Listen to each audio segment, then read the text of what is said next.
On May 27th of this year, 16-year-old Scooter Green was cleaning his family's pool when his longtime friend, 14-year-old Robbie Henderson, dropped by. I was cutting through Scooter's yard to go to my house, and I saw him clean the pool. Though actors portray the Greens, the rest of the people involved have returned to help us tell Scooter's story. Movie sounds good. You want to go? Yeah. It's so cool. All right.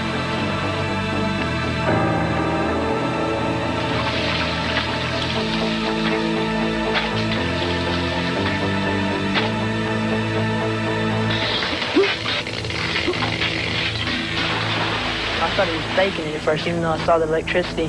Scooter? He started going under, so I looked for anything that could be electrocuting still, and then I just grabbed his hair. I knew that something really bad had happened. Calvin! Scooter's mother, Sarah Green, ran to the house to get help from her friend, Calvin. I forgot a lot of what happened after that because I was in shock. He was wheezing and gasping, trying to get air, and his body was very rigid. I felt confused, I wasn't too sure what to do. I saw that no one was calling 911, so I figured that's the first thing to do. Houston Fire, what's your emergency? Somebody touched electrical wire with a pull plug. It's an emergency, definitely emergency. He fell down, collapsed. All right, sir, is he? He's very conscious. Calm down, we're going to get you some help out there. Yeah. How old is he? He's 16.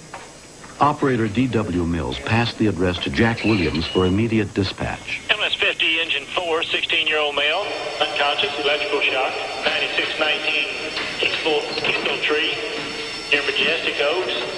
MS-50, engine 4, 16-year-old male. From the nearest fire station, an engine headed to the scene. At the same time, from a centralized location twice as far away, an advanced life support ambulance was launched. Yes, sir. It's a aluminum pole. Aluminum, okay, what is your name? Robbie Henderson.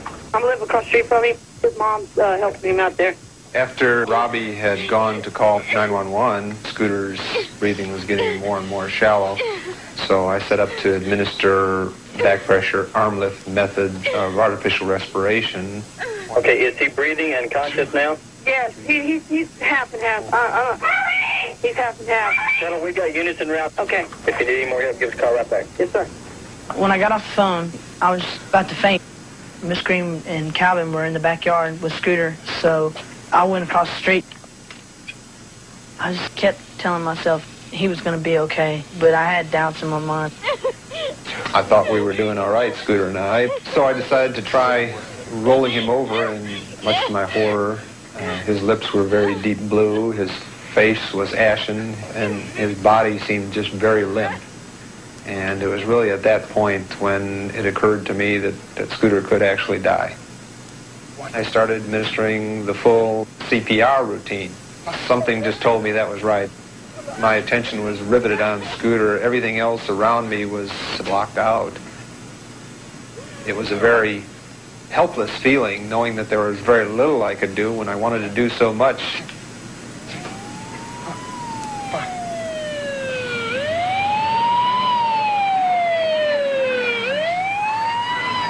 Five minutes after the call was made, two emergency medical technicians from the fire station arrived on the scene.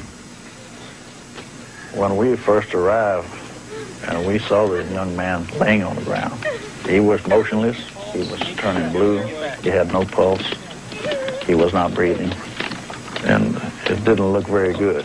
Start breathing for me. Peggy, check the pulse. Okay. Ambulance 50, we have plan A in effect. 50 dispatcher, I need a channel to talk with engine 4. Engine 4, meet ambulance 50 on A Alpha 2. See, this is engine 4A. We have a 16-year-old down, not breathing. CPR in progress. Emergency medical technician Doug Lewis took over, giving the boy chest compressions. Still no blood pressure. Ma'am, you need to get back. Scooter's mother was standing there, and I was scared for her. To see somebody doing chest compressions, it's just kind of like hitting you with a ton of bricks saying, your son is dead. 8 minutes after Scooter was electrocuted, the paramedics arrived with full life support equipment.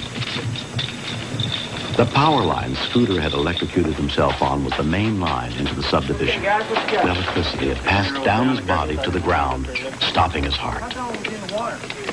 The situation was extremely dangerous for Scooter. If the electricity had gone through the body, it can damage the heart, the lungs, all the vital organs. It can literally destroy everything in there.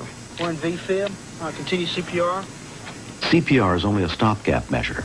If his heart isn't shocked into beating again, he will die. Okay, everybody clear? Continue CPR.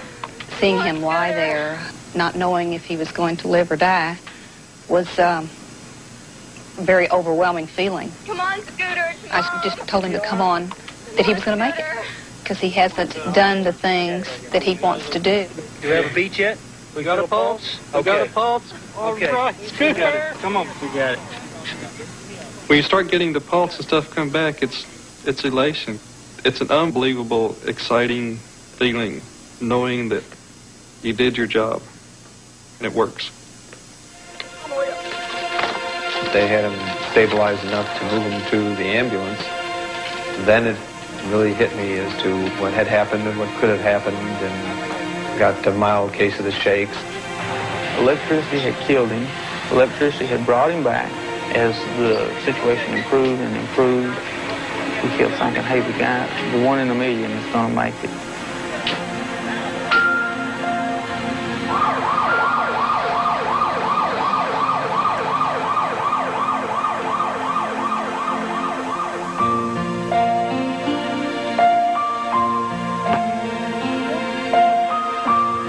After 5 days in the hospital, Scooter Green was released. Though he could remember almost nothing about the incident, he had suffered no long-term effects. I just remember lying on my back, and I remember pain. The pain was so bad that I just wanted to go ahead and die. And everybody was sitting there telling me, hang in, you're going to make it, you're going to make it. The happiest moment for me was when Scooter called the next day. And also when he came home, knocked on my door. I helped a friend out, and maybe someday, if I was in trouble, a friend would help me out too. Within a month, Sarah Green had convinced the power company to raise the lines above the pool another 20 feet. My greatest joy is that he's alive, and there is no heart damage, there is no brain damage. And I'm so thankful that they knew what they were doing, and it worked so well that day. Where are you going? I was thinking about it. 2 weeks after it happened, Scooter came by the fire station.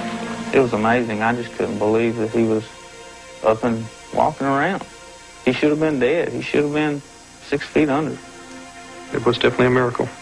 It wasn't his time. I think we're all even now. Not quite. Yeah.